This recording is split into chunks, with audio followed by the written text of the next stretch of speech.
Bienvenue dans cette vidéo, je vais vous parler de spiritualité et de religion au Vietnam. Donc pas du tout comme les anciennes vidéos qu'on a pu faire. Déjà je suis toute seule. Donc le but de la vidéo ça va être de donner une introduction sur la culture vietnamienne. Mais elle va pas du tout couvrir le sujet parce que c'est très vaste, il y a beaucoup de choses à dire.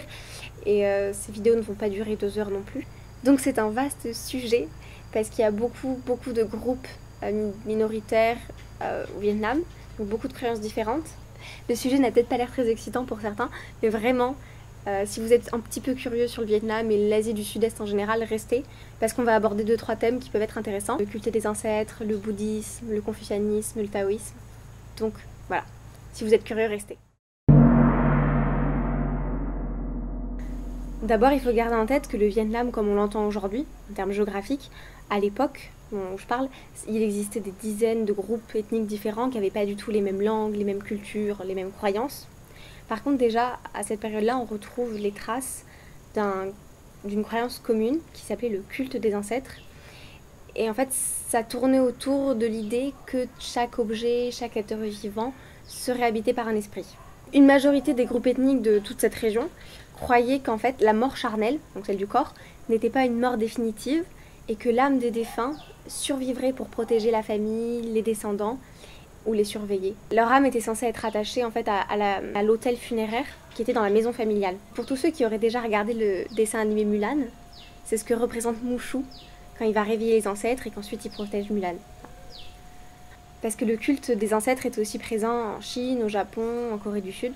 Donc ce qu'on retrouve dans le culte des ancêtres, peu importe où il est pratiqué ou par quel groupe, c'est la présence de l'hôtel funéraire. C'est vraiment considéré pour les Vietnamiens comme le lien d'attache entre l'âme des morts et les vivants. Donc ça a vraiment un rôle essentiel pour eux. Aujourd'hui, on trouve un hôtel funéraire dans quasiment toutes les maisons vietnamiennes. C'est vraiment un élément banal et obligatoire quasiment dans les maisons. En général, il est supposé être mis en avant dans le salon, parfois dans la cuisine. Et si quelqu'un est mort dans les dernières années, la famille aura mis une photo de cette personne sur l'autel. Les jours de l'anniversaire de sa mort, elle allumera de l'encens. L'encens, en fait, c'est ce qui permet d'entrer en contact avec le monde des esprits. C'est la fumée qui est censée transporter les messages jusqu'aux esprits. Elle déposera des grandes offrandes dessus. Donc pourquoi est-ce que les Vietnamiens font des offrandes ? Donc ils partent du principe que les défunts ont les mêmes besoins que les vivants, donc que ce soit pour manger, s'habiller, écrire, s'amuser. Donc l'offrande la plus classique et la plus fréquente, ça va être de la nourriture, très basique, et selon les moyens financiers de la famille, ça va être du riz, juste de la soupe. Nous on est arrivé au Vietnam pendant la période du Tet, et dans la rue on a vu plein de kits d'offrandes, on va dire, à vendre, où il y avait des gâteaux, de l'alcool, plein de choses à offrir. Il y a un détail qu'on a trouvé aussi amusant, c'est qu'ils offrent de l'alcool aux défunts. Et en général, ça va être du vin, de l'alcool de riz, peu de whisky. En plus des offrandes de nourriture, ils font souvent brûler des objets de la vie quotidienne. Ça peut être des livres, des papiers, beaucoup d'habits. Et donc ça arrive très fréquemment qu'en se promenant dans les rues et dans les villages, on voit sur les bords de route des feux. Au début, on comprenait pas trop ce que c'était, mais en fait, c'est pour les esprits, c'est une manière de communiquer avec eux. Donc si vous allez au Vietnam, ne soyez pas surpris. Donc aujourd'hui, le culte des ancêtres, ça fait vraiment partie intégrante de la culture vietnamienne et des valeurs transmises dans toutes les familles. Et ça s'explique aussi par le fait que ça a souvent été des groupes et des sociétés qui vivaient en petits clans ou en grandes familles étendues. Il y a plusieurs raisons qui poussent les Vietnamiens à honorer les morts. On va en distinguer deux principales. L'idée de s'assurer une protection familiale, donc de tous ceux qui sont décédés. Et l'autre, ça va être d'honorer ce que les parents et leurs anciens ont pu faire pour eux. C'est vraiment une manière de se les rappeler et de les remercier. Donc on a préféré se concentrer sur cet aspect-là du culte des ancêtres, mais à savoir que dans les croyances populaires du Vietnam, qui se retrouvent dans à peu près toutes les minorités ethniques du pays, il y a aussi beaucoup de références à une mythologie particulière, des ancêtres mythiques en commun, comme des dragons, des démons, des esprits divers et variés. On trouve aussi beaucoup de croyances animistes au Vietnam, donc c'est l'idée que des objets, des éléments naturels auraient des pouvoirs, une conscience propre. Donc on trouve beaucoup de croyances différentes dans la croyance populaire vietnamienne qu'on retrouve partout. En même temps, ça se comprend quand on voit l'histoire du Vietnam, où il y a eu beaucoup de migrations, de gens différents, c'est un très grand pays. On n'entrera pas dans le détail de toutes ces croyances populaires, mais sachez qu'il y en a beaucoup. On va revenir un peu dans l'histoire du Vietnam pour vous permettre de comprendre un peu mieux comment les religions actuelles sont arrivées. On va commencer en rappelant en fait que le Vietnam a été sous domination chinoise pendant presque un millénaire, à partir du 2e siècle avant notre ère. Donc forcément, la culture chinoise a été imposée à tous les territoires conquis à l'époque, en plus de règles étatiques, autoritaires, etc. Aujourd'hui, on trouve beaucoup d'aspects de la culture chinoise au Vietnam, dans la nourriture par exemple. La Chine a toujours eu aussi un rapport très particulier avec la spiritualité, assez caractéristique, et qui a vraiment perduré pendant très longue période, à travers tout l'Empire chinois et jusqu'à aujourd'hui. Et dans cette spiritualité assez particulière, on va retrouver le confucianisme. Qu'est-ce que c'est que le confucianisme? C'est considéré comme la plus grande école philosophique, morale, politique et religieuse de la Chine et qui s'est répandue en Corée du Sud, au Japon et bien sûr au Vietnam. Ça va pas être comparable à une religion comme ce qu'on entend nous par religion, dans le cadre des religions monothéistes qu'on pratique chez nous, mais ça peut s'en rapprocher par certains aspects. Donc le confucianisme a commencé à être développé au 5e siècle avant notre ère par un moine qui s'appelait Confucius. Sa motivation quand il a créé ça, c'était de proposer un modèle à appliquer dans sa vie quotidienne pour sauver la Chine de sa décadence morale. Et il voulait faire ça en proposant un modèle de l'homme parfait, le Junzi, un modèle de sagesse et de vertu individuelle à suivre. On trouve dans cette philosophie tout un système de rituels à accomplir, mais l'objectif c'est d'abord de suivre des principes de bienveillance, d'humanisme, d'amour pour son prochain. Donc l'idée est plutôt sympa, dit comme ça. La philosophie confucianisme va proposer toute une série de conseils, de leçons, de réflexions à appliquer dans la vie de tous les jours pour être une personne plus épanouie et qui cohabiterait surtout le mieux possible avec les autres. Le but de toute cette morale à appliquer au quotidien, c'était de créer des individus capables de suivre l'empereur coûte que coûte et de lui obéir sans résistance. En fait, l'idée, c'était vraiment de réussir à créer des individus qui à la fois seraient épanouis, mais qui seraient vraiment capables de fonctionner en société, dans une société qui serait tournée vers l'empereur. On comprend un peu mieux pourquoi le confucianisme a été la doctrine d'État de l'Empire chinois du 1er siècle avant notre ère jusqu'en 1911. Ça impliquait à l'époque que tous les fonctionnaires de l'État devaient se plier aux règles du confucianisme et aux rituels. Et donc sans avoir eu une place aussi importante au Vietnam, le confucianisme a vraiment marqué tous les types de relations, de l'individu à sa famille, de la famille à l'État, des couples, des parents. Et donc le confucianisme a vraiment déteint sur la manière dont les Vietnamiens interagissent entre eux. Outre le confucianisme, les Chinois ont apporté autre chose en termes de croyances au Vietnam. On va retrouver le taoïsme, qui présente quelques similitudes avec le confucianisme. Je vous explique ça. Donc le taoïsme aurait été inventé par Lao Tzu au 6e siècle avant notre ère, mais il n'y a aucune preuve écrite de son existence, bien qu'apparemment il y aurait des traces d'une correspondance entre Confucius et Lao Tzu. Confucius serait allé voir plusieurs fois Lao Tzu pour qu'il lui donne des conseils sur des sujets divers et variés. Si on compare ça au confucianisme, le taoïsme va beaucoup plus ressembler à une religion comme nous on l'entend, parce qu'en fait ça a été normé au 1er siècle, donc ils ont créé des règles, il y a des temples, des moines, c'est beaucoup plus organisé. L'idée première de Lao Tzu, c'était de suivre des leçons de sagesse au quotidien, dans sa vie, pour réussir à trouver sa voie, son Tao.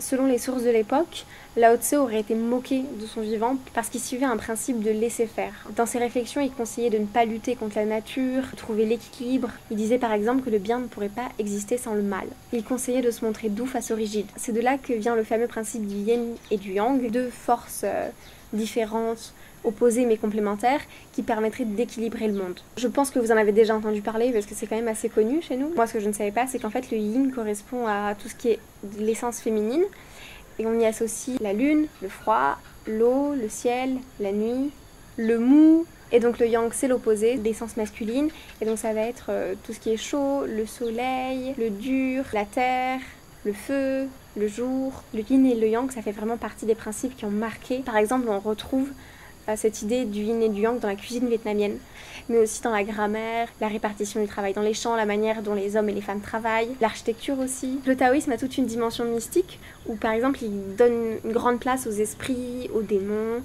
derrière les objets, les événements, les lieux. Il croit au génie. Une des influences visibles du taoïsme au Vietnam, ça va être l'ajout de démons, de dragons, tout en haut des pagodes. Vous savez, c'est les temples vietnamiens.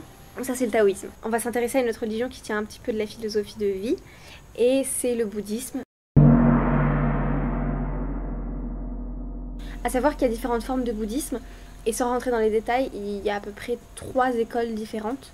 Le Mahayana, c'est le grand véhicule, le Theravada, le petit véhicule, et le Vajrayana, le véhicule des formules. Alors vu de l'extérieur, ces 3 écoles de bouddhisme se ressemblent beaucoup, mais pour les pratiquants, les moines, la raison de leur pratique du bouddhisme va varier. D'une école à l'autre, il y en a qui le pratiquent pour s'élever spirituellement. Il y en a qui le pratiquent pour sauver le monde, l'idée derrière n'est pas la même, mais pour nous, de l'extérieur, il y a beaucoup de ressemblances. Et ces 3 écoles principales correspondent à peu près à des aires géographiques en Asie. Le Vajrayana, c'est le bouddhisme tibétain, qui est surtout pratiqué par les habitants autour de l'Himalaya. Et c'est aussi le bouddhisme qui est le plus connu par les occidentaux. C'est celui qui s'organise autour d'un gourou. Donc le Theravada, c'est le bouddhisme qui est en Birmanie, en Thaïlande, au Laos, toute cette zone-là. Et le Mahayana, c'est celui qu'on trouve au Vietnam, en Chine, au Japon, en Corée du Sud. Pour faire la différence entre le Mahayana et le Theravada, on peut regarder les statues de Bouddha qui ne se ressemblent pas du tout. Le bouddhisme Theravada représente Bouddha sous les formes d'un jeune homme assez fin, très souriant, le visage étendu, qui est souvent ou couché ou assis. Alors que pour le Mahayana, c'est le Bouddha assez gros, très joyeux, rieur, celui à qui on touche le ventre. Et donc c'est ce type de statue qu'on a beaucoup vu au Vietnam, parce que c'est le bouddhisme qui est majoritairement pratiqué, même si on retrouve quelques traces de bouddhisme Theravada. On retrouve beaucoup de statues de temples bouddhistes un peu partout au Vietnam, dans les différentes régions. Et donc, on l'a déjà dit dans une de nos vidéos précédentes, mais le bouddhisme, c'est la religion majoritaire du Vietnam, même si aujourd'hui le culte des ancêtres est vraiment pratiqué par quasiment toute la population. C'est pas considéré en soi comme une religion officielle. Et le bouddhisme, c'est 20-25% de la population qui le pratique. Il y a beaucoup de communautés de moines partout au Vietnam, dans certains monastères. Depuis quelques décennies, il y a eu des problèmes avec le gouvernement à plusieurs reprises. Mais globalement, ils sont très respectés, appréciés par la population. Et ça se voit aussi dans la manière dont le mode d'alimentation bouddhiste, végétarienne des bouddhistes, s'est diffusé un peu partout dans le Vietnam. Et on trouve beaucoup de restaurants, des cantines de temples, parce que les bouddhistes ne mangent pas de viande. Voilà. Donc je voulais pas m'étaler sur comment est-ce que le bouddhisme est pratiqué au Vietnam, parce qu'il y a déjà beaucoup de choses à dire dans cette vidéo. En plus de ça, par exemple, entre le culte des ancêtres et le bouddhisme, on retrouve des éléments communs. Donc l'utilisation de l'encens, les offrandes, le monde des esprits, le fait de se recueillir autour d'un autel.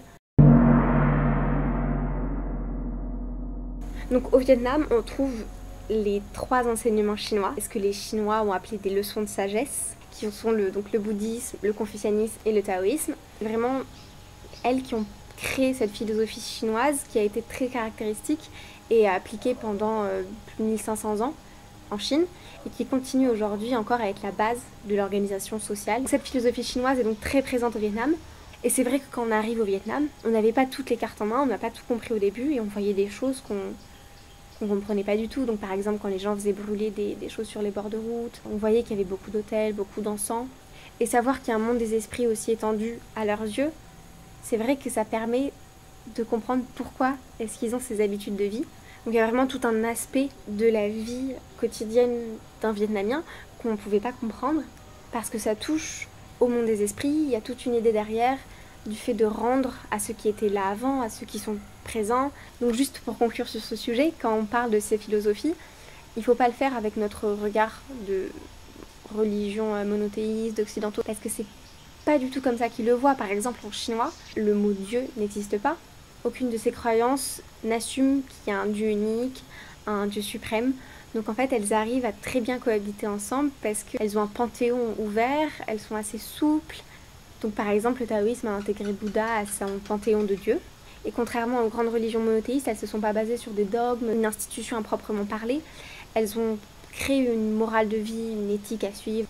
On peut aussi dire qu'elles sont un peu complémentaires parce que le bouddhisme va s'orienter plus sur les choses invisibles, la mort, l'élévation spirituelle, alors que le taoïsme, qui est aussi très ancré sur le monde des esprits, va être un peu plus quand même sur un aspect pragmatique du quotidien et du réel. C'est par exemple vers le taoïsme qu'on se tourne quand on a besoin de créer une entreprise. Et le confucianisme, ça va plutôt traiter des sujets du vivre ensemble, de la communauté, de la société en général. Donc les 3 enseignements ne touchent pas aux mêmes choses et c'est ce qui leur permet d'aussi bien fonctionner entre eux. Donc voilà, cette vidéo va s'arrêter là parce que elle est déjà assez longue. Après, on pourrait en dire encore beaucoup. Et si vous êtes intéressé, si vous avez du temps et l'envie, on a mis en barre de description toutes les ressources qui nous ont permis de faire cette vidéo. Donc, vous pouvez aller fouiller un peu dedans si ça vous intéresse. Il y a beaucoup de choses à voir. Le sujet est très vaste.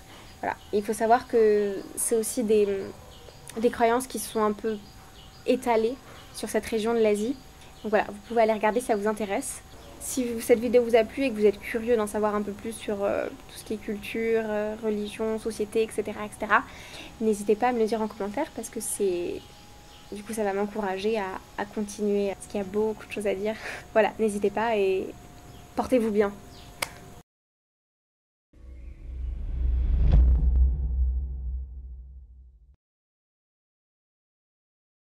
Bye. Ça va aller.